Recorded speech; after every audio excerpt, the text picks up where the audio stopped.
Bonjour, aujourd'hui c'est le printemps. Alors on vous propose une vidéo sur le jardinage.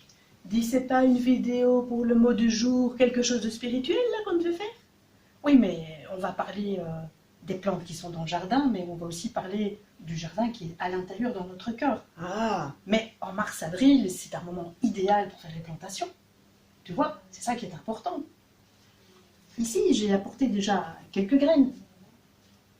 Et puis, et tu crois que les gens qui nous regardent ont du matériel pour jardiner? en fait, c'est pas tellement compliqué, hein. Il suffit d'avoir une cuillère, et puis du journal, ou une petite nappe, quelque chose pour protéger la table, question que vos mamans et papas ne soient pas trop fâchés. Et puis, il faut avoir des pots, récupération, boîte de conserve, ça peut aussi être du yaourt, peu importe. Et puis voilà. Ah, il manque de la terre, non? Oui, ça c'est le plus difficile à trouver, Je pense surtout que... quand on n'a pas de jardin. Là, c'est de la toute vieille terre. je sais Ah, pas si- ben voilà, Ah, c'est ça qu'il faut, un vieux pot. On peut demander par le balcon à un voisin qui nous la passe.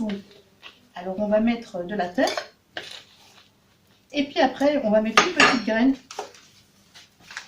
Tu vois, une petite graine comme ça de tomate. mais c'est minuscule, c'est rien du tout ça. C'est minuscule, mais c'est rempli de vie, t'inquiète. Alors, je rajoute encore un peu de terre, 10 cm. Et voilà. Pas mal. Ça m'intéresse, je peux participer aussi?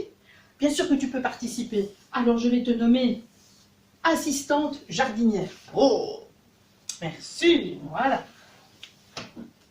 On va faire pousser des choses. Ben, il manque deux choses essentielles, hein. Il manque de l'eau et il manque surtout de la lumière. Oh, ben le soleil va venir dans quelques minutes. On va les poser ici. Mais à la fin, la petite graine que je t'ai montrée, elle ressemblera plus à une petite graine, elle sera complètement défigurée. Elle aura accepté d'être transformée. Exactement. Et puis elle va devenir quelque chose de très beau. Ici, tu as du basilic. Et puis là, tu as des cosmos. Tu as Et des là- giroflées. Ah, il y a des tiges plus petites, c'est les fleurs. Ça, ce sont les tomates. Ah, plein de choses. Super. Dis, tu n'avais pas dit que tu nous parlerais aussi du jardin de notre cœur?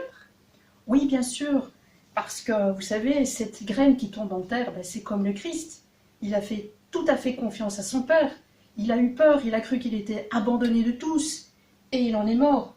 Mais en donnant le meilleur de lui-même jusqu'au bout, eh bien, il est ressuscité. Et maintenant, il déborde de vie à travers les plantes, à travers ton sourire, à travers tout ce qui se passe autour de nous. C'est trop beau. Et c'est ça qu'on voulait vous laisser comme message. N'oubliez pas d'abord que vos plantations, c'est maintenant qu'il faut les faire, et qu'elles vous fassent penser à Jésus, qui accepte d'être enfoui dans le confinement le plus total, mais après pour une explosion de vie et de joie. Bon chemin à la suite de Jésus ressuscité.